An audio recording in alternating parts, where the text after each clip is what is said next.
नमस्कार, मैं रंजीत रंजन आप सभी का कॉम्पिटिटिव वे पे स्वागत करता हूं।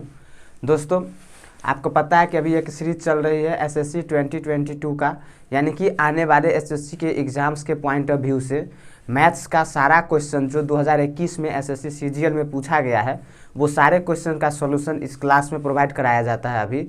और जो है से कि इसमें 2 क्लास हो चुका है, आज तीसरा क्लास है। ठीक है दोस्तों, क्या है कि जो एसएससी का जो एग्ज़ाम्स हुआ था एसएससी सीजीएल का 2021 में, उस एग्ज़ाम्स में जो भी क्वेश्चंस पूछे गए हैं उस क्वेश्चंस को मैं लेकर यहाँ आता हूँ, ताकि जो है से कि आपको एक पता चल सके कि प्रीवियस ईयर में कैसा पूछा था क्वेश्चन, और अब जो सीजीएल का एग्ज़ाम होने वाला है, सीएचएसएल का एग्ज़ाम जो होने वाला है, वो मतलब कि किस आधार पर जैसे कि लेता है एग्ज़ाम, उससे आपको एक आइडिया हो जाएगा, ताकि जो है कि आप अगले एग्ज़ाम्स की तैयारी उसके हिसाब से कर पाएंगे। ठीक है दोस्तों, उसी के पॉइंट ऑफ व्यू से आज फिर अगले क्लास में आज की क्लास हम आगे लेकर आए हैं। तो चलिए शुरुआत करते हैं आज की क्लास और देखते हैं कि आज की क्लास में क्या जो है से कि और कैसा क्वेश्चन हम लेकर आए हैं, जो एसएससी के शायद 3rd सीटिंग में या 2nd सीटिंग में ये पूछा गया था क्वेश्चन। ठीक है दोस्तों, आइए देखते हैं क्या है आज की क्लास का पहला क्वेश्चन। क्या कह रहा कि ABCD एक चक्रीय चतुर्भुज है। ठीक है, विकर्ण रेखा BD और EC एक दूसरे को E पर प्रतिच्छेदित करती है।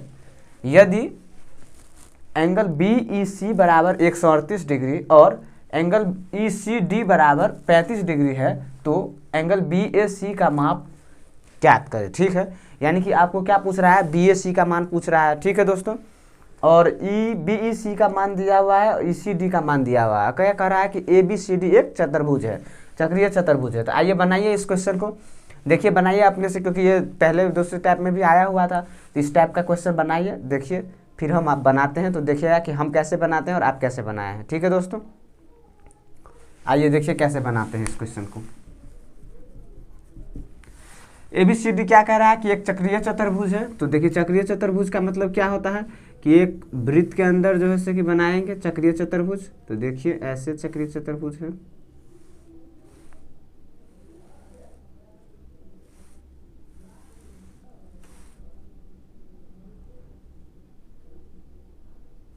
ठीक है, क्या है, ABCD है, तो मान लेते हैं A, B, C और D। ठीक है, अब क्या कह रहा है कि विकर्ण क्या है, BD और AC है। ठीक है, BD और AC विकर्ण है, BD और AC। ठीक है, किस पर काट रहा है, E पर बिंदु पर काट रहा है। मान लेते हैं यहाँ पर ये बिंदु E है। ठीक है, उसके बाद क्या कर रहा है, BEC कितना दिया हुआ है, 138 डिग्री दिया हुआ है आपको। ठीक है, उसके बाद क्या कर रहा है,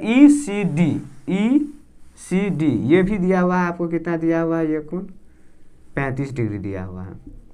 पूछ क्या रहा है, BAC पूछ रहा है, BAC ये पूछ रहा है आपको। बनाइए इस क्वेश्चन को, देखिए क्या कहता है कि ये जो दिया हुआ है, ये कोण दिया हुआ, देखिए आप यहाँ ध्यान से देखिएगा तो क्या है कि ये कोण दिया हुआ है और ये कोण दिया हुआ है। तो आप यहाँ पर ध्यान से देखिए, त्रिभुज ECD में देखिए, त्रिभुज ECD में क्या है कि 2 कोणों का, आपको एक्सटीरियर एंगल के बारे में पता होगा कि त्रिभुज ECD का एक्सटीरियर एंगल क्या है, एक ये है BEC एक्सटीरियर एंगल हो जाएगा, इन दोनों कोणों का योग, इस कोणों का और इस कोणों का योग। तो यहाँ से हम क्या कह सकते हैं, एक्सटीरियर एंगल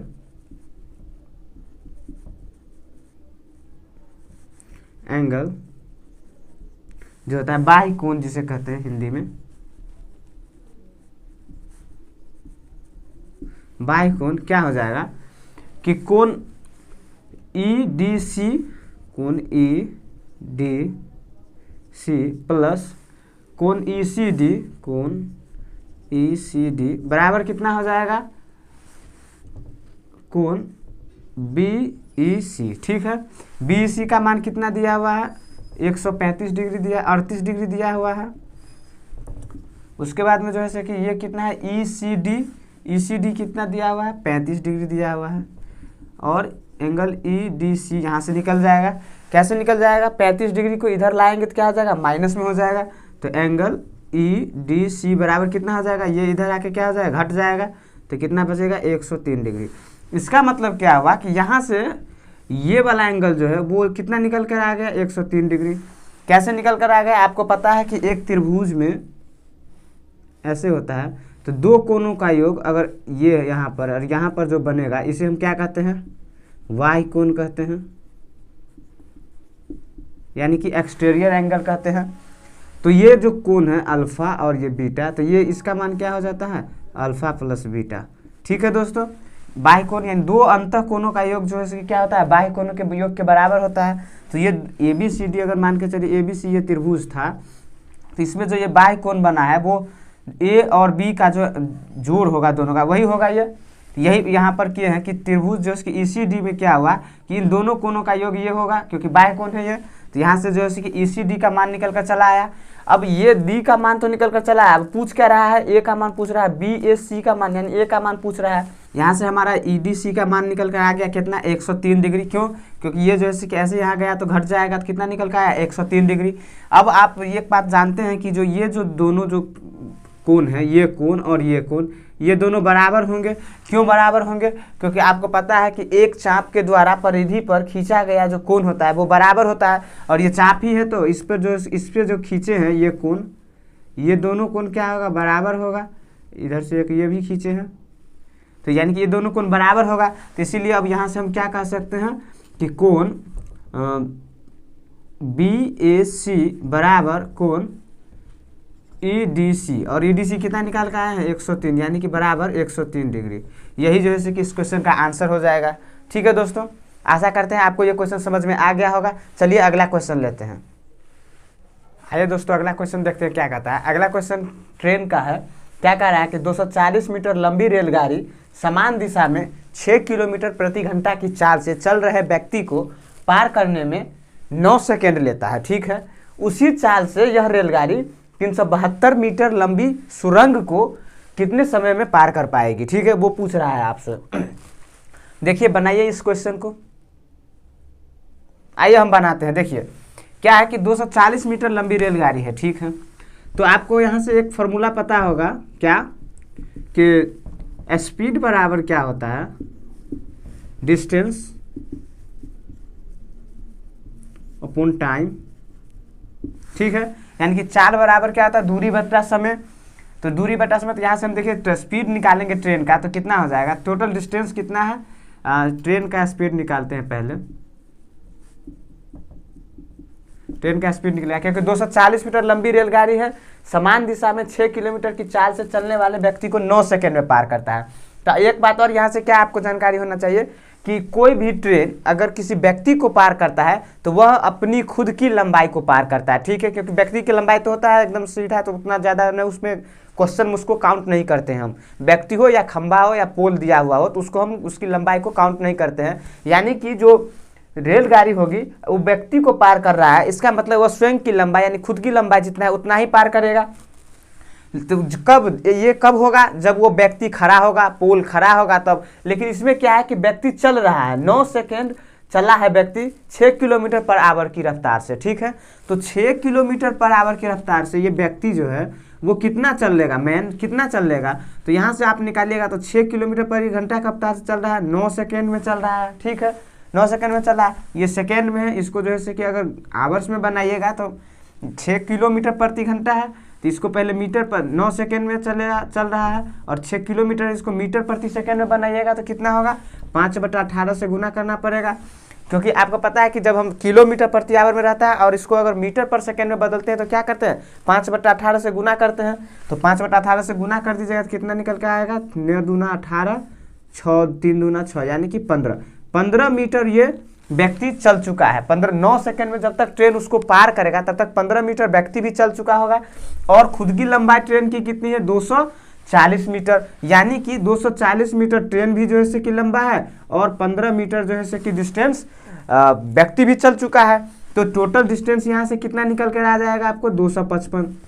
अब यहाँ से देखिए स्पीड निकालिए, तो 255 उसका टोटल डिस्टेंस है। ठीक है, अब जो है कि पार कितना में कर रहा है ट्रेन, 9 सेकेंड में कर रहा है। तो ये तो जो है कि मीटर पर सेकेंड में आएगा यहाँ से स्पीड, क्योंकि 255 मीटर है और ये सेकेंड है, तो यहाँ से कितना क्या निकल के आएगा स्पीड, मीटर पर सेकेंड में। लेकिन अगर किलोमीटर पर आवर में निकालेंगे तो फिर क्या करना पड़ेगा, इसे 18/5 से गुना करना पड़ेगा।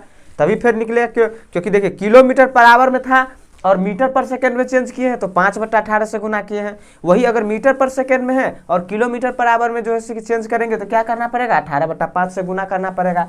तो यहाँ से देखिए 9 से इसको काटिएगा तो कितना आएगा 2, और 5 से काटिएगा तो 5 1, यानी कि यहाँ से कितना निकल कर आया 102 किलोमीटर पर आवर ट्रेन की स्पीड निकल कर आ गई। ठीक है दोस्तों, यहाँ से क्या निकल कर आ गई, ट्रेन की स्पीड निकल कर आ गई कितना 102 किलोमीटर पर आवर।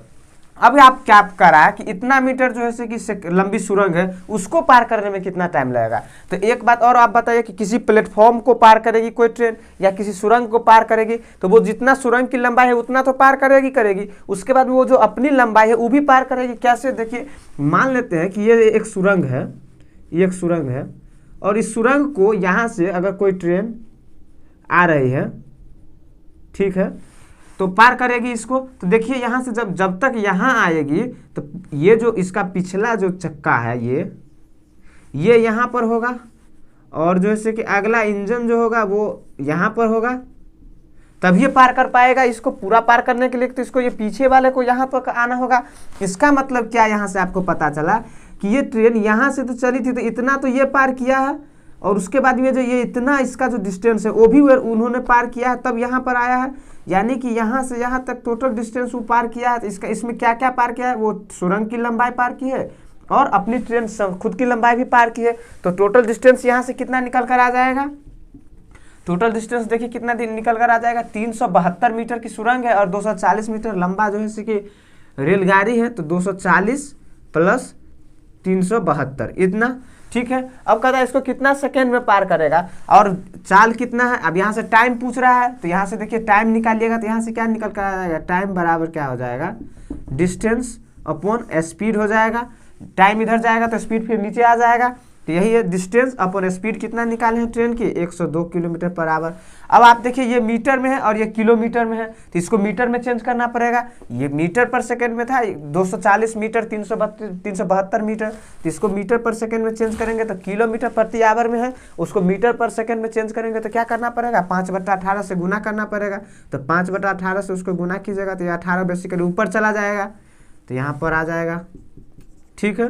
तो इसको देखिए जोड़िए तो कितना हो जाएगा, 2 7 4 11 3 2 5 यानी कि 612 × 18 पूर्ण 102 × 5, ठीक है, यही निकल कर आएगा।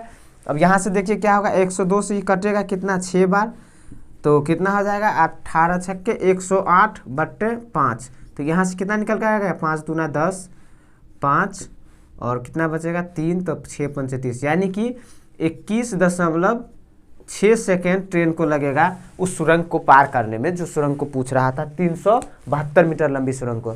ठीक है दोस्तों, समझ में आ गया होगा। यहाँ से हम टाइम निकाल लिए हैं कि कितना समय में वो सुरंग को पार कर पाएगी, तो 21.6 सेकेंड में। ठीक है दोस्तों, आशा करते हैं आपको ये क्वेश्चन भी समझ में आ गया होगा। एक बार देखिए यहाँ से स्पीड बराबर क्या होता है, डिस्टेंस अपॉन टाइम। इस फॉर्मूला से हम पहले जो है कि ट्रेन का स्पीड निकाले हैं, उसके बाद में फिर टाइम कह रहा था कितना लगेगा, तो टाइम को क्या होता है डिस्टेंस अपॉन स्पीड होता है। तो यहाँ से जो है कि टाइम निकाल लिए हैं कि सुरंग को कितना समय में पार करेगा। तो क्या ऑप्शन हो जाएगा 21.6, यानी कि डी नंबर ऑप्शन हो जाएगा। ठीक है दोस्तों, चलिए अब अगला क्वेश्चन पर बढ़ते हैं। आइए दोस्तों अगला क्वेश्चन देखते हैं क्या कहता है। अगला क्वेश्चन कह रहा है कि ए और बी दो संख्या है जिनका अनुपात 5:8 है। दोनों संख्याओं में 5 जोड़ दिया जाए, दोनों संख्या में प्रत्येक में से 5 जोड़ा जाता है तो वह ए और बी का अनुपात 2:3 हो जाता है।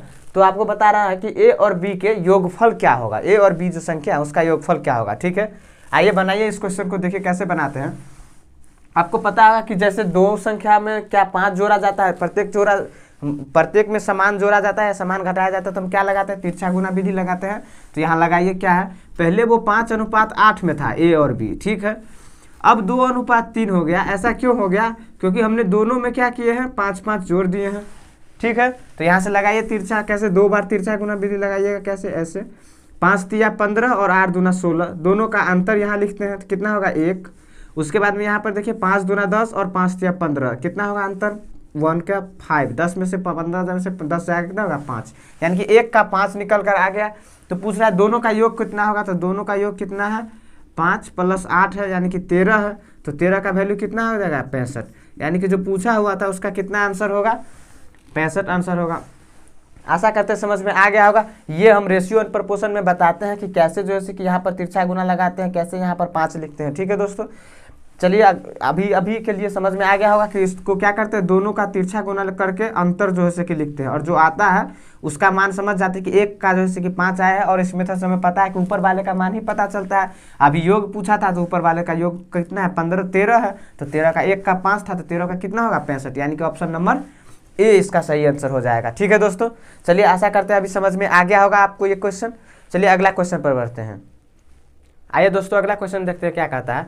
अगला क्वेश्चन क्या कह रहा है कि यदि x - 1/x बराबर 5 है और x = नॉट 0 है, तो x के power 6 - 5x³ - 1 upon x + 7x³ - 1 का मान ज्ञात कीजिए आप। ठीक है, सो कह रहा है ये दिया हुआ है x - 1/x बराबर 5, आप इसका मान आपको निकालने के लिए बोला कि क्या होगा। ठीक है, तो बनाइए इस क्वेश्चन को, देखिए कैसे बनता है ये क्वेश्चन। आपको यहाँ से क्या पता है कि x - 1/x बराबर अगर a दिया रहता है तो x³ - 1/x³ बराबर क्या होता है a³ + 3a हो जाता है कि नहीं। तो यहाँ से यही दिया है कि x - 1/x बराबर 5 है, तो x³ - 1/x³ बराबर कितना हो जाएगा 5 का क्यूब + 3 × 5 यानी कि 125 + 15 यानी कि कितना हो जाएगा 140। ठीक है, यहाँ तक कोई दिक्कत नहीं हुआ होगा। ठीक है, 140। अब देखिए, अब x³ - 1/x³ का मान हमें पता चल गया, और यहाँ से हम क्या देख रहे हैं, अब यहाँ आइए जो निकालना है उस पर, यहाँ क्या है x के पावर 6 है। ठीक है, और यहाँ x के पावर q है, तो हम यहाँ पर अगर 5 देखिए, यहाँ पर 5 के साथ x के पावर q है, अगर इसको ख़त्म करना चाहेंगे x के पावर q को, तो क्या करना पड़ेगा, इसमें x³ से भाग दे देंगे तो आ जाएगा। देखिए कैसे, x के पावर 6 - 5x³ - 1 है, अगर इसमें हम x के पावर q यानी कि x³ से भाग दे देंगे तो क्या बचेगा, ये यहाँ पर भाग देते हैं x³ से, तो क्या बचेगा x³ - 5 - 1/x³, यही बचेगा। तो यहाँ से देखिए क्या हो जाएगा x³ - 1/x³ अब माइनस का 5 आ जाएगा। इसी तरीके से इसका जो है कि करेंगे तो क्या आएगा, अगर भाग दे देंगे x³ से उसमें तो क्या आ जाएगा x³ - 1/x³ + 7 आ जाएगा। ठीक है, अब जो मान पूछा है, हमें क्या पूछा है उसका क्या निकल कर आ गया कि यहाँ से क्या निकल कर आ गया कि x³ - 1/x³ - 5 upon x³ - 1/x³ + 7, यही आ गया। इसको हम क्या किए, ऐसे ले आए। अब इसका मान हम देखिए x³ - 1/x³ का मान हमें पता है कितना 140, तो उसका मान रख दीजिए यहाँ पर, तो कितना हो जाएगा 140 माइनस का 5, नीचे में क्या हो जाएगा 140 + का 7, यानी कि यहाँ से कितना हो जाएगा 135/147। अब देखिए यह कितना से कटेगा, ऊपर 5 है नीचे 7 है, तो कितना से कटेगा 49 पंचे और 7 पंचे, यस ये कट जाएगा कितना से 49 से कटेगा, और इधर कितना कटेगा 45, यानी कि 49/45 इसका राइट आंसर हो जाएगा। देखिए 9 से 5 से गुना कीजिएगा तो 9 × 5 = 45 और 500 का 20 और 20 और 4 कितना होता है 9 × 5 = 45, 500 का 20, 4 × 12। अच्छा ये उल्टा हो गया, इसको कैसे लिखिएगा 45/49। ठीक है, तो ये क्वेश्चन आपको समझ में आ गया होगा। चलिए अब अगला क्वेश्चन पर बढ़ते हैं। आइए दोस्तों अगला क्वेश्चन देखते हैं क्या कहता है। अगला क्वेश्चन क्या कह रहा है कि एक दुकानदार ने 2 वस्तुओं को समान विक्रय मूल्य यानी कि 2 वस्तुओं में से प्रत्येक को 10,591 रुपया में बेचा है। ठीक है, उसे एक वस्तु पर 19% का लाभ जबकि दूसरी वस्तु पर 11% की हानि हुई। उसका संपूर्ण प्रतिशत लाभ या प्रतिशत हानि आपको निकाल कर बताना है, क्या होगा ज्ञात करिए। ठीक है, क्या है कि 2 वस्तुओं को उसने बेचा है 10,591 रुपया में, यानी कि क्या विक्रय मूल्य सेम है। उसके बाद क्या एक पर 19% के लाभ और दूसरे पर 11% की हानि हुई है। ठीक है, आइए बनाइए इस क्वेश्चन को, देखिए कैसे बनाते हैं। क्या कर रहा है कि मान लेते हैं कि CP और SP। CP जो है कि मान लेते पहले पर अगर 100 था तो उसने कितना 19% का लाभ हुआ है, यानी कि 119 होना चाहिए। ठीक है, उसके बाद में क्या कहा कि 11% की हानि हुई है, यहाँ से देखिए 11% की हानि हुई है तो कितना हो जाएगा 89, ठीक है। लेकिन देखिए यहाँ सीपी सेम तो है नहीं, उसने क्या कहा कि दोनों को प्रत्येक को 10,591 रुपये में बेचा गया, यानी कि दोनों को जो है कि बेचा हुआ है, सेम पर बेचा हुआ है। तो यहाँ पर सीपी जो एसपी जो है कि सेम करना पड़ेगा, क्योंकि एसपी तो सेम है नहीं यहाँ पर। तो एसपी को सेम करने के लिए क्या करना पड़ेगा, यहाँ पर 89 से गुना करना पड़ेगा और यहाँ पर 119 से गुना करना पड़ेगा, ठीक है। तो देखिए थोड़ा सा ये डाटा जो है कि बड़ा है, ये डाटा हम नहीं सेट किए हैं, जो आया है एज इट इज, जो क्वेश्चन आया है 2021 में जो सीजीएल का एग्जाम हुआ था उसमें वही क्वेश्चन है, वही ऑप्शन है, सब कुछ एज इट इज है, ठीक है दोस्तों। तो देख लीजिए थोड़ा सा डाटा जो है कि बड़ा बड़ा उसमें दिया हुआ था, वही क्वेश्चन हमने जो दिया हुआ था वही लाए हैं, ठीक है। अपने मन से कुछ भी इसमें एडिटिंग हम नहीं किए हैं। तो देखिए 89 से इसको कीजिएगा तो इधर भी 89 से गुना हो जाएगा, और 119 से कीजिएगा तो इधर भी 119 से हो जाएगा। तो ये सीपी यहाँ पर कितना आ जाएगा 8900, और ये कितना हो जाएगा 119, यानी कि 11,900, ठीक है। इसको देखिए तो ये कितना हो जाएगा, ये गुना तो करना ही नहीं पड़ेगा क्योंकि ये पता है कितना बेचा है, तो 10,591, ठीक है दोस्तों। तो अब आप यहाँ से क्या देख रहे हैं कि 8900 रुपये में पहले वस्तु को आप खरीद कर लाए थे और 10,591 रुपये में बेचे हैं। तो अब क्या आपको लग रहा है यहाँ से लाभ हो रहा है, कितना का लाभ हो रहा है, तो घटाइए, इसमें से इसको घटाइए तो कितना हो जाएगा 1,9 और 15 में से 9 गया तो 6, ये बचेगा 9, यानी कि 1691 रुपये का यहाँ पर प्रॉफिट हो रहा है, ठीक है। यहाँ पर क्या हो रहा है 11,900 में आप खरीदे थे, 10,591 में बेच दिए, तो क्या हुआ आपको घाटा हो गया, कितना का, कितना रुपये का घाटा हो गया, तो घटाइए, इसमें इसको घटाइएगा तो कितना आ जाएगा 9, 0, 8 में से 5 गया तो 3 और यहाँ पर 1, यानी कि 1,309 रुपये का आपको क्या है घाटा है। तो आप एक बात यहाँ से देखिए, पूरे सौदे में आपको पूछ रहा है कि उसका संपूर्ण प्रतिशत लाभ पूछ रहा है या प्रतिशत हानि। तो यहाँ से देखिए आपको एक जगह आपको 1,691 रुपये की प्रॉफिट हुई है और एक जगह आपको 1,309 रुपये की लॉस हुई है। तो ओवरऑल आप देखिएगा तो कितना आपको प्रॉफिट ज़्यादा हुआ है, तो प्रॉफिट कितना हुआ है, मतलब इसमें से इसको घटाइए तो कितना बचेगा 2, 8 और 3, यानी कि 382 रुपया का आपको ओवरऑल प्रॉफिट हुआ है, ठीक है। और ओवरऑल सीपी कितना है आपका दोनों का 11,900 और 8,900, 11,900 और 8,900 को कीजिएगा तो कितना आएगा 0, 0, 9, 9, 18, ठीक, 9, 1, 10, 1, 1, 2, यानी कि 20,800, ठीक है दोस्तों। दोनों सीपी कितना है 20,800 और आपको ओवरऑल प्रॉफिट कितना हुआ है 382 रुपये का। तो आपको क्या पूछ रहा है, परसेंटेज में पूछ रहा है, तो परसेंटेज प्रॉफिट हम कैसे निकालते हैं, प्रतिशत लाभ। प्रतिशत लाभ बराबर क्या होता है कि टोटल जितना लाभ होता है सो प्रतिशत में अमाउंट में कितना है 382, सीपी कितना है 20,800 और उसको क्या करते हैं 100 से गुना करते हैं प्रतिशत निकालने के लिए, ठीक है। तो यहाँ से देखिए कितना हो जाएगा, ये 2 0 से ये 2 0 कटेगा, उसके बाद में यहाँ से दशमलव में आएगा तो कितना आएगा, यहाँ से देखें लाभ है तो देखिए 5 तो नहीं आएगा क्योंकि 5 रहता 0 या 5 2 5 से कटता तो ये भी नहीं होगा। 7 जो है कि 2 गुना रहता 400 होता तब 7, यानी कि 2 गुना नहीं है, 10% नहीं है, तो क्या आएगा ऑप्शन नंबर 1, यानी कि यहाँ से आपको कितना निकल कर आएगा 1.8% का उसको क्या है प्रॉफिट हुआ है, ठीक है दोस्तों। आशा करते हैं ये क्वेश्चन भी आपको समझ में आ गया होगा। चलिए अब हम अगले टाइप के क्वेश्चन पर बढ़ते हैं जो पूछा गया था। आइए अगला क्वेश्चन देखते हैं। आइए दोस्तों अगला क्वेश्चन देखते हैं क्या कहता है। अगला क्वेश्चन क्या कह रहा है कि यदि 16x² + y² बराबर 48 है और xy बराबर 2 है, xy > 0 है, तो 64x³ + y³ का मान क्या होगा, ठीक है। इसका मान दिया हुआ है, xy बराबर भी दिया हुआ है और 64x³ + y³ का मान आपसे पूछ रहा है, ठीक है। बनाइए इस क्वेश्चन को। आइए देखिए कैसे बनाते हैं क्वेश्चन को। ऐसे क्वेश्चन को हम कैसे बनाते हैं कि देखिए यहाँ पर आपको क्या दिया हुआ है कि 16x² + y² बराबर 48, ठीक है। तो यहाँ से आपको क्या पता चल रहा है कि ये क्या है 4x² + y² बराबर 48, यही है 4x² + y²।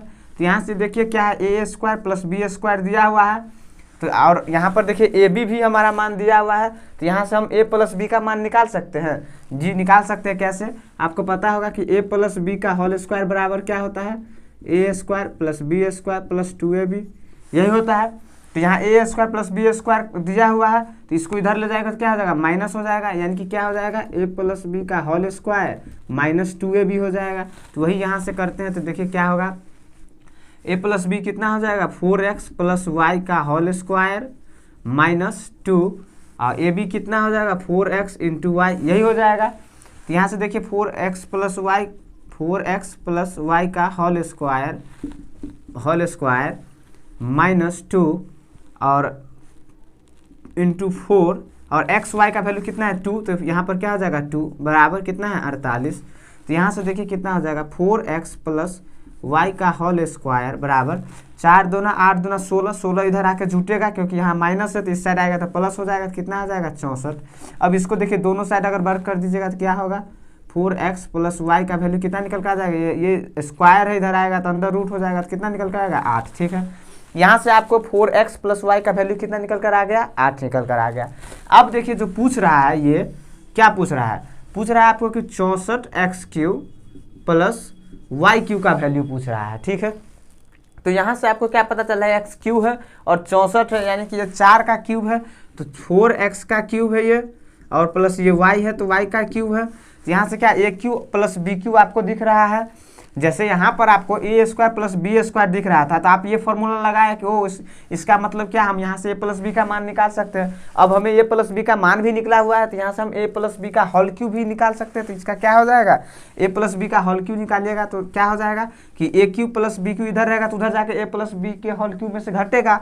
तो कैसे घटेगा, देखिए 4x प्लस वाई का होल क्यूब माइनस क्या घटेगा, क्या होता है उसका फॉर्मूला कि a³ plus b³ plus 3ab होता है, तो माइनस में उधर हो जाएगा तो कितना 4x इंटू वाई, यही हो जाएगा 3ab। ठीक है, अरे भाई यहाँ से देखिए क्या आता है फॉर्मूला, a प्लस बी का होल क्यूब बराबर क्या होता है, a³ plus b³ plus 3ab into a plus b, यही होता है फॉर्मूला, यही होता है ना। ठीक है, देखिए तो a प्लस बी का होल क्यूब, ये दोनों का मान दिया हुआ है, देखिए दोनों ये दोनों है a³ प्लस b³, तो इधर ले जाएंगे तो क्या हो जाएगा, a प्लस बी का होल क्यूब में से ये सब घटेगा ना, minus 3ab into a plus b. तो यही हम कर रहे हैं कि a प्लस बी का whole cube minus 3ab into a plus b.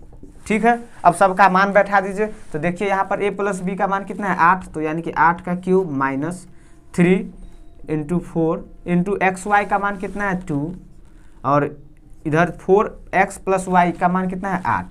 ठीक है, यहाँ से देखिए 8 का क्यूब कितना होता है 64 रखते हैं, यानी कि 512 माइनस इधर कितना हो जाएगा 4 × 12 24 8 8 चौक 32 8 9 16 और 3 19 192। ठीक है, तो अब यहाँ से देखिए क्या निकल कर आएगा, जब इसको घटाइएगा तो 0 2 और 3 में से जाएगा तो 2, यानी कि 220। ठीक है, 0 9 2 11 2 3 1 4 320 आएगा, 0 9 2 11 3 1 4 1 5, यानी कि 320 इसका जो पूछा हुआ था 64x³ प्लस y³ का मान कितना होगा 320। ठीक है दोस्तों, यानी कि ऑप्शन नंबर बी इसका सही आंसर है। आशा करते हैं ये क्वेश्चन भी आपको समझ में आ गया होगा, कैसे निकालना है। जैसे देखे तो स्क्वायर है तो हम यहाँ से ये मान निकाले, तो इसी तरीके से देखिए ये क्यूब है तो यहाँ से निकाले हैं। ठीक है दोस्तों, चलिए इस टाइप के क्वेश्चन अब आएगा तो लगता है आपके एग्जाम में तो बनना चाहिए आपसे। ठीक है, आइए अगला क्वेश्चन देखते हैं। आइए दोस्तों अगला क्वेश्चन देखते हैं क्या कहता है। अगला क्वेश्चन क्या है, एवरेज क्या कह रहा है कि 90 विद्यार्थियों वाली कक्षा में 7% लड़कियां हैं। ठीक है, और शेष लड़का है। लड़कों का औसत अंक 63 है और लड़कियों का औसत अंक 70 यानी 70 है। ठीक है, पूरी कक्षा का औसत अंक ज्ञात कीजिए। पूरी कक्षा का औसत अंक आपको पूछ रहा है। आइए बनाइए इस क्वेश्चन को, देखिए कैसे बनता है ये क्वेश्चन। क्या कह रहा है कि 90 विद्यार्थी है कक्षा में, 60% लड़कियां हैं, यानी कि यहाँ पर हम लिखते हैं बॉयज़ और गर्ल्स। ठीक है, 60% लड़कियां हैं, तो 60% लड़कियां हैं तो 90 का 60% कितना हो जाएगा 54, और शेष जो बचेगा वो क्या है लड़का है, यानी कि 54 तो हो गया तो कितना 36 बचेगा। ठीक है, ये लड़का है। अब क्या कर रहा है कि लड़कों का एवरेज कितना है 63 और लड़कियां का कितना है, लड़की का 70 है। पूछ रहा है कि आपको पूरी कक्षा का एवरेज क्या होगा, पूरी कक्षा का एवरेज क्या होगा वो आपसे पूछ रहा है। ठीक है, तो दोस्तों यहाँ से आपको देखिए क्या है कि 18 दूना 36 और 18 त्रिक 54, यानी कि 2:3 में लड़का और लड़कियां हैं कक्षा में। ठीक है, और आपको पता है यहाँ से कि इसका जो डिफरेंस होता है कितना है, इसका डिफरेंस 7, वो डिफरेंस इस दोनों के अनुपात में बढ़ता है। और जो रेशियो ऊपर होता है वही रेशियो नीचे भी होता है, ये तो पता है ना, 2:3 नीचे भी होगा। और ये जो बटेगा वो इसके अनुपात में बटेगा। तो यहाँ से देखिए 2 और 3 कितना है, 5, यानी कि 5 का वैल्यू 7 है। 7 को जो इस दोनों का डिफरेंस है वो इन दोनों अनुपात में बटेगा। तो कितना है 7, 7 को अगर 5 का 7 है तो 2 का कितना हो जाएगा, 7/5 गुना 2, यही होगा, यानी कि 14/5। यहाँ से कितना निकल कर आएगा, 2.8, यानी कि यहाँ पर 2.8 होना चाहिए। ठीक है, 2 का वैल्यू कितना निकल कर आया, 2.8। तो अब ये बताइए कि यहाँ पर बड़ा है एक, यहाँ पर बीच में कौन सी संख्या होता है, एक से बड़ा होता है और एक से छोटा होता है, दोनों के बीच वाला होता है। तो यहाँ पर देखिए ये बड़ा है और ये छोटा है, यानी कि इससे छोटा होगा और इससे बड़ा होगा, तो इससे ये छोटा होगा। इसका मतलब इसमें से क्या घटा है कि यहाँ पर 2.8 चला है। तो आपको यहाँ से क्या साफ साफ पता चल रहा है कि 70 है और 2.8 घटाएंगे तो कितना बचेगा, ये 67.2। ठीक है, यहाँ पर देखिए 70 था, 70 में से अगर 2.8 घटाएंगे तो कितना बचेगा, 67.2 बचेगा। इसका मतलब पूरे कक्षा का औसत कितना है, 67.2। अब देखिए यहाँ से 67.2, 70 में से 67.2 घटाएगा कितना आएगा, जो इतना यहाँ का वैल्यू कितना निकला था इतना, तो इसका मतलब पूरी कक्षा का वैल्यू कितना निकल कर आएगा, एवरेज पूछा था, कक्षा का औसत अंक कितना है, 67.2, यानी कि ऑप्शन नंबर ए इसका राइट आंसर हो जाएगा। ठीक है दोस्तों, आशा करते हैं ये क्वेश्चन भी आपको समझ में आ गया होगा। चलिए अगला क्वेश्चन पर बढ़ते हैं।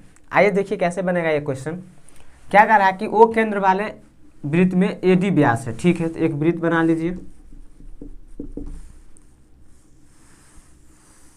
ठीक है, एक वृत्त बना लिए, उसमें क्या कह रहा है कि एडी व्यास है। एडी क्या है, व्यास है। ओ वृत्त का केंद्र है। ठीक है, क्या कह रहा है कि एसी जीवा है जिस पर क्या है, बिंदु बी इस प्रकार है। एसी क्या है, जीवा है। तो मान लेते हैं ए यहाँ है, तो यहाँ से मान लेते हैं एसी क्या है, जीवा है, तो सी यहाँ होगा। उसका तो एसी पर बिंदु बी इस प्रकार है कि ओ बी बराबर 7 है। ओ बी यानी कि ऐसे होगा, यहाँ पर बी होगा और ये कितना है, 7 है। ठीक है, उसके बाद में क्या कह रहा है, एंगल ओ बी ए, ओ बी ए कितना दिया हुआ है, 60 दिया हुआ है। ठीक है, डी ओ सी, डी ओ सी, अच्छा ठीक है, देखिए ये इसको ऐसे मिलाइए। ठीक है, तो यहाँ से डी ओ सी भी कितना दिया हुआ है, 60 दिया हुआ है। तो अब BC की लंबाई पूछ रहा है, BC यानी कि ये भुजा आपको पूछ रहा है BC की लंबाई क्या होगा। ठीक है, आइए देखिए इस क्वेश्चन कैसे बनाते हैं। यहाँ से आपको क्या पता चल रहा है कि अगर ये एंगल जो ये दिया हुआ है यहाँ पर से जो खींचे हैं वो अगर 60 है, तो यहाँ से जो पता क्या चलता है कि ये कितना हो जाएगा, ये 7 है तो इसका ये आधा होता है, तो ये कितना हो जाएगा, 30 हो जाएगा। ठीक है दोस्तों, यहाँ तक समझ में आ गया। अब यहाँ से क्या देखिए, त्रिभुज AOB में देखिए ये 30 है और ये 60 है। तीनों कोनों का, त्रिभुज के तीनों कोनों का याद कितना होता है, 180 डिग्री होता है योग। तो 60 और 30 90 हो गया। इसका मतलब ये कितना होगा, 90 होगा। 90 निकल कर आ गया। ये कैसे, 60 और 30 90 है, तो ये कितना बचा, 90, यानी कि ये 90 निकल कर आ गया। अब आपको पता है कि ये जो यहाँ से जो यहाँ तक होगा, यानी कि किसी, ये देखिए एक सरल रेखा पर जो ऐसे कोई लाइन रहता है तो वो ये मिलकर कितना बनाता है, 180 डिग्री बनाता है कि नहीं बनाता है। तो यहाँ से यहाँ तक 90 निकल कर आ गया। इसका मतलब यहाँ से जो है कि यहाँ तक, ये वो भी क्या केंद्र पर है, वो तो ये स्ट्रेट लाइन होगा। तो यहाँ से जो यहाँ तक होगा वो भी कितना होगा, 90 होगा। 90 में ये 60 है दिया हुआ ये वाला, तो ये बचेगा सो कितना होगा, 30 होगा। होगा कि नहीं होगा, ये 90 होगा तो 90 में ये इतना 60 है, तो ये जो बचा है वो कितना होगा, वो 30 होगा।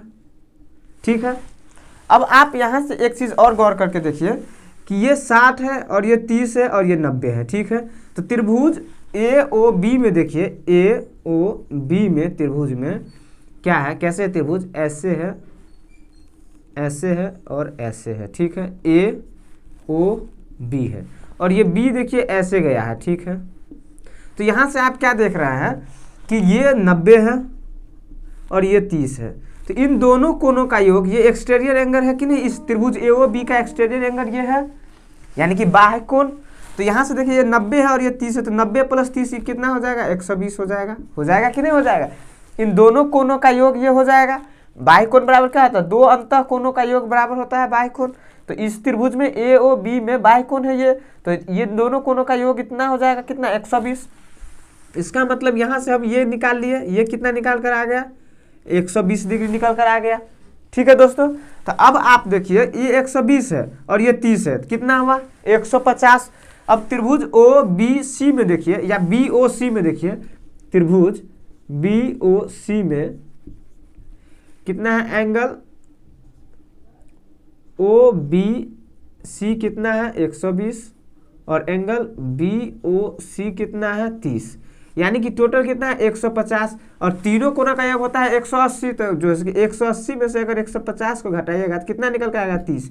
यानी कि एंगल ओ सी बी जो निकल का आया, ओ सी बी, वो कितना निकल कर आ गया, 30।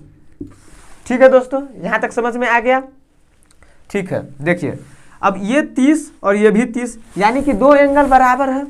यहाँ पर देखिए ये एंगल 30 है और ये भी 30 है, इसका मतलब इन दोनों का जो है कि सामने सामने का भुजा भी बराबर होगा। तो देखिए सी के सामने का भुजा क्या है, ओ बी, और यहाँ देखिए ओ में 30 है तो उसके सामने का क्या है, बी सी। और यहाँ से देखिए ओ बी का मान कितना है, 7, यानी कि 7। तो यही जो है कि आपको पूछा था कि बी सी का मान कितना हो जाएगा, ओ बी बराबर बी सी हो जाएगा, और ओ बी का मान 7 है तो बी सी का मान भी कितना होगा, 7 ही होगा। ठीक है दोस्तों, यही आपसे पूछा हुआ था, यानी कि इस क्वेश्चन का option number A right answer है। पूछा था कि बीसी का लंबाई क्या है, तो बीसी का लंबाई कितना हो जाएगा, 7 सेंटीमीटर। ठीक है, कैसे हुआ देख लिए, समझ में आ गया होगा। आशा करते हैं ये क्वेश्चन आपको समझ में आ गया होगा। चलिए अब हम अगले क्वेश्चन पर बढ़ते हैं। आइए दोस्तों अगला क्वेश्चन देखते हैं क्या कहता है। अगला क्वेश्चन क्या कह रहा है कि पहले 2 वर्षों के लिए साधारण ब्याज की दर वार्षिक 8% है, अगले 4 वर्षों के लिए वार्षिक 10% है, और 6 वर्ष के बाद की अवधि के लिए वार्षिक 12% है। ठीक है, यदि 9 वर्ष बाद किसी व्यक्ति को साधारण ब्याज के रूप में 18,358.60 रुपया प्राप्त होते हैं तो उसके द्वारा निवेशित राशि कितना है। ठीक है, यानी कि वह कितना धन निवेश किया था। ठीक है, वो पूछ रहा है आपसे। तो बनाइए इस क्वेश्चन को और देखिए कैसे बनता है ये क्वेश्चन। आइए देखिए कैसे बनता है। क्या करा कि पहले 2 वर्षों के लिए साधारण ब्याज की दर 8% है। यहाँ पर देखिए हमें यहाँ से देखना होता है कि 9 वर्ष के बाद किसी व्यक्ति को साधारण ब्याज, यानी कि 9 साल तक उसने अपना पैसा लगाया है। ठीक है, तो 9 साल तक जब लगाया है तो 2 वर्ष तक तो 8% के हिसाब से मिला होगा, 2 साल उसे 8% के हिसाब से मिला होगा, तो कितना मिला होगा, 16। उसके बाद फिर 4 वर्ष के लिए 10% ब्याज है, तो 4 साल उसको 10% के हिसाब से मिला होगा, 4 साल, यानी कि कितना, 40। अब यहाँ से देखिए 4 और 2 6, यानी कि 6 साल तो उसका हो गया। 9 साल उसने पैसा लगाया है तो 6 साल हो गया, तब 3 साल बचा, तो 3 साल उसे किस रेट पर लगाया होगा, 6 वर्ष के अवधि के बाद 12%, यानी कि 4 और 2 6 साल हो गया है। 6 वर्ष के बाद कितना लगेगा, 12% लगेगा, तो 3 साल तक उसने कितना 12% पर दिया होगा। ठीक है, यानी कि 36। तो यहाँ से देखिए ओवरऑल उसे ब्याज कितना मिल रहा है, तो यहाँ से देखिए तो 92 यूनिट उसे ब्याज मिल रहा है। ठीक है, ओवरऑल आप देखते हैं तो साधारण ब्याज में क्या होता है कि जितना मूलधन जो है कि जितना रहेगा उतना समय और दर का जो गुना होगा उतना ही ब्याज होता है। तो वही हम किए हैं कि मूलधन जो है कि सब में तो सेम ही है, तो क्या किया है कि सिर्फ समय और दर को क्या किया है, गुना किया है। तो देखिए उसे 16 आना चाहिए, वहाँ से 2 साल में आएगा, 4 साल में फिर 40 आएगा, और अगले 3 साल में कितना 36 आएगा, यानी कि टोटल उसे 9 साल के बाद 92 यूनिट का जो है कि उसे ब्याज मिलना चाहिए था, इंटरेस्ट। लेकिन मिला कितना है उसको, 18,358.60, यानी कि यहाँ से 92 यूनिट का वैल्यू सवाल में कितना दिया है, 18,358.60 रुपया। ठीक है, तो देखिए यहाँ से 1 यूनिट का वैल्यू कितना निकल कर आ जाएगा आपको, 1 यूनिट का वैल्यू कितना निकल कर आ जाएगा, 199.55। ठीक है, तो आप सब आपको जो इसकी क्या पूछ रहा है, उसके द्वारा निवेशित राशि यानी कि धन पूछ रहा है, कितना रुपया लगाया था, तो 100 यूनिट लगाया होगा, तो 100 यूनिट का वैल्यू कितना हो जाएगा, 00 लगाया है तो 00 से ये उड़ जाएगा, दशमलव हट जाएगा, तो कितना हो जाएगा 19955, यानी कि इतना रुपया उसने लगाया था। ठीक है, आशा करते हैं इसका ऑप्शन नंबर कितना बी आंसर हो जाएगा। राइट आंसर कितना 199555 यानी 19,955 रुपया। ठीक है, आशा करते हैं ये क्वेश्चन आपको समझ में आ गया होगा। चलिए अब अगले क्वेश्चन पर बढ़ते हैं। आइए दोस्तों अगला क्वेश्चन देखते हैं क्या कहता है। अगला क्वेश्चन कह रहा है कि यदि 5 अंक वाली संख्या 2, 4, 7 XY 3, 7 और 11 से विभाजित है तो 8x + 2y का मान ज्ञात कीजिए। ठीक है, 5 अंकों की संख्या दिया हुआ है, कहता है कि यह 3, 7 और 11 से विभाज्य है। ठीक है, बनाइए इसको, देखिए देखिए कैसे बनेगा ये। क्या कह रहा है कि 2, 4, 7 और y। ठीक है, कितना है 2, 4, 7 XY। यह 3, 7 और 11 से डिविजिबल है। ठीक है, तो 11 से विभाजता का नियम क्या होता है, 3 से क्या होता है और 7 से क्या होता है, ये आपको पता होना चाहिए। तो 11 से क्या होता है कि ओड पैलेस पर जो है यानी कि 2 + 7 + y वो बराबर होना चाहिए इवन पैलेस पर जो है सो यानी कि 4 + x। ठीक है, या फिर उसका अंतर 0 होना चाहिए या 11 से कटना चाहिए। यही 11 का नियम है, तभी 11 से वो संख्या कटेगा, डिविजिबिलिटी 11 का रूल है। तो यहाँ से देखिए क्या आपको निकल कर आ रहा है कि x - y बराबर 7, 2, 9 में से 4 जाएगा कितना 5, यानी कि x - y बराबर 5। x और y का अंतर अगर 5 आएगा तो क्या होगा, संख्या 11 से डिविजिबल हो जाएगा। 3 से डिविजिबिलिटी का रूल क्या है, 2, 4, 7 XY। उसके अंकों का योग 3 से कटना चाहिए, तभी वो 3 से जो है इसकी संख्या कटेगी, यानी कि 3 से वही संख्या कटेगी जिसके अंकों का योग 3 से कटेगा। तो देखिए इसके अंकों का योग कीजिए तो 7 और 2, 9 ये तो कट जाएगा, बचेगा कितना 4 + x + y। यानी कि अब x और y को क्या मान रखे, x और y को कि 4 में जोड़कर वो 3 से कट जाए। ठीक है, तो देखिए पहला 2 रखेंगे तो 4 और 2 6 यानी कि कट जाएगा। लेकिन यहाँ से देखिए कि x - y 5 है, तो क्या x + y 2 संभव है, किसी दो संख्या का अंतर 5 है तो उसका योग क्या 2 संभव है, नहीं संभव है, तो 2 भी नहीं होगा। उसी हिसाब से 4, 2, 6 होता है तो 3 जोड़ेंगे तो नहीं होगा, 5 जोड़ेंगे तो हो जाएगा 2, 5, 5 और 4 9, 3 से कट जाएगा। उसके बाद 7 जोड़ेंगे तो नहीं होगा, 11 जोड़ेंगे तो फिर होगा। इसका मतलब क्या है 11। अब 11 जो है कि x + y का मान रखते हैं तो 11 और 4 15 यानी कि 3 से कट रहा है, इसका मतलब इस संख्या 3 से अब कटेगा। तो यहाँ से x + y का मान हम अगर 11 रखते हैं तो देखिए किसी संख्या का योग 11, दो संख्याओं का योग 11 है तो अंतर 5 हो सकता है। कैसे, देखिए अभी हो जाएगा, वेरीफाई हो जाएगा। देखिए x + y यहाँ से कितना निकल कर आया, 11 निकल कर आया। तो यहाँ से अगर x निकालिएगा तो क्या कीजिएगा, जोड़ के घटाए 2 से भाग दीजिएगा तो कितना होगा, 16 में से 2 जाएगा तो 8। y निकालिएगा तो कितना, घटा कर 2 से भाग दीजिएगा तो कितना निकलेगा 3। यानी कि अब यहाँ से देखिए x बराबर 8 और y बराबर 3 रखते हैं तो देखिए 8 - 3 5 आ जाता है और 8 + 3 11 ये भी आ जाता है। इसका मतलब क्या हुआ कि x का मान 8 आ गया और y का मान कितना आ गया, 3 आ गया। अब जो पूछा था हमें, क्या पूछा था, यहाँ से देखिए कि 8x + 2y का मान क्या होगा। तो 8 गुने x का मान कितना है 8, तो 8 रख दीजिए, और 2y का मान कितना है 3, तो 2 गुने 3 यानी कि 64 + 6 यानी कि कितना हो जाएगा 70। ठीक है, जो पूछा था उस क्वेश्चन का आंसर कितना होगा 70, यानी कि 64 88 64 + 2 3 6 तो कितना हो जाएगा 64 और 6 70। ठीक है, ठीक है, लेकिन यहाँ पर ऑप्शन में 70 नहीं है, एक और ऑप्शन लगा लीजिए ऐसे 70। ठीक है, तो क्या आ जाएगा ऑप्शन नंबर ई, ऑप्शन में नहीं था। ठीक है दोस्तों, आशा करते हैं आपको इस क्वेश्चन समझ में आ गया होगा। चलिए अब अगले क्वेश्चन पर बढ़ते हैं। आइए दोस्तों देखते हैं अगला क्वेश्चन क्या कहता है। अगला क्वेश्चन क्या कह रहा है कि प्रतिदिन 8 घंटे कार्य करते हुए 18 व्यक्ति 3 यूनिट कार्य को 10 दिन में पूरा कर सकता है। ठीक है, उसके बाद क्या कहता है कि प्रतिदिन 6 घंटे कार्य करते हुए 25 व्यक्ति 5 यूनिट कार्य को कितने दिनों में करेंगे। ठीक है, तो आइए बनाइए इस क्वेश्चन को। देखिए कैसे बनेगा यह क्वेश्चन।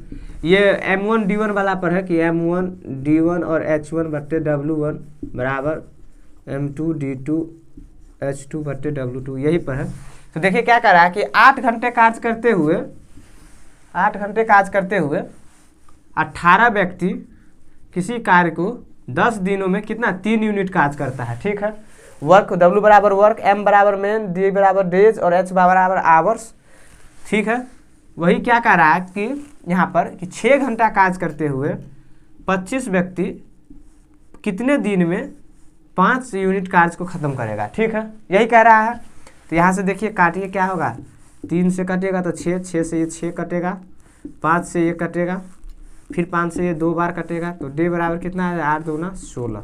यानी कि 25 व्यक्ति 6 घंटा कार्य करते हुए 5 यूनिट को कार्य को करने में कितना टाइम लेगा, 16 दिन लेगा। ठीक है दोस्तों, आशा करते हैं इसका ऑप्शन नंबर सी सही होगा आंसर। ठीक है, आशा करते हैं ये क्वेश्चन भी आपको समझ में आ गया होगा। चलिए अब हम अगले क्वेश्चन पर बढ़ते हैं। आइए दोस्तों अगला क्वेश्चन देखते हैं क्या कहता है। अगला क्वेश्चन क्या है कि 2 sin square 30 degree 10 60 degree minus 3 cos square 60 degree और sec स्क्वायर 30 डिग्री बट्टा 4 cot square 45 degree minus sec square 60 degree plus sin square 60 degree plus cos square 90 degree का मान ज्ञात करें। आपको ये डाटा दिया हुआ है, कहता है इसका मान ज्ञात करिए। ठीक है दोस्तों इस क्वेश्चन को आप हमें कमेंट बॉक्स में जवाब दीजिएगा, डेरा पर बनाइएगा। कुछ नहीं, सिर्फ कैलकुलेशन है। क्या है इस क्वेश्चन में कि सभी जो एंगल दिया हुआ है 30 60 डिग्री में जो दिया हुआ है थीटा का मान, उस सब का वैल्यू आपको क्या रखना है, पुट कर देना है। सबका वैल्यू पुट कर देना है और कैलकुलेशन करके इसमें से एक ऑप्शन सही होगा। 4 ऑप्शन दिया हुआ है। ठीक है दोस्तों, आशा करते हैं दोस्तों आज की क्लास आपको अच्छा लगा होगा और इससे आपको बहुत ज़्यादा हेल्प हुआ होगा, सीखने के बहुत कुछ मिला होगा। दोस्तों ये CGL 2021 में पूछा गया मैथ्स का क्वेश्चन है, तो CGL का क्वेश्चन है तो आपको पता ही है कि जब एक एग्जाम होता है तो उसमें थोड़ा सा क्वेश्चन हार्ड होता है, थोड़ा सा लो मॉडरेट होता है, थोड़ा सा इजी होता है, सब मिला के जो है कि एक सेट बनाया जाता है। तो उसी हिसाब से इसमें कुछ क्वेश्चन टफ भी होंगे, कुछ क्वेश्चन ईजी भी लगा होगा। आपको वीडियो को दोबारा देखिएगा, अगर जो क्वेश्चन टफ लगा होगा उसको उसके बाद वो समझ में आ जाएगा। ठीक है दोस्तों, अगर ये वीडियो आपको अच्छा लगा होगा तो इस वीडियो को लाइक कीजिए और ज़्यादा से ज़्यादा अपने फ्रेंड सर्किल में शेयर कीजिए ताकि और स्टूडेंट को फ़ायदा हो इस वीडियो का। ठीक है दोस्तों, और आने वाले SSC के एग्ज़ाम्स के लिए उसे वो भी तैयार हो सकेंगे।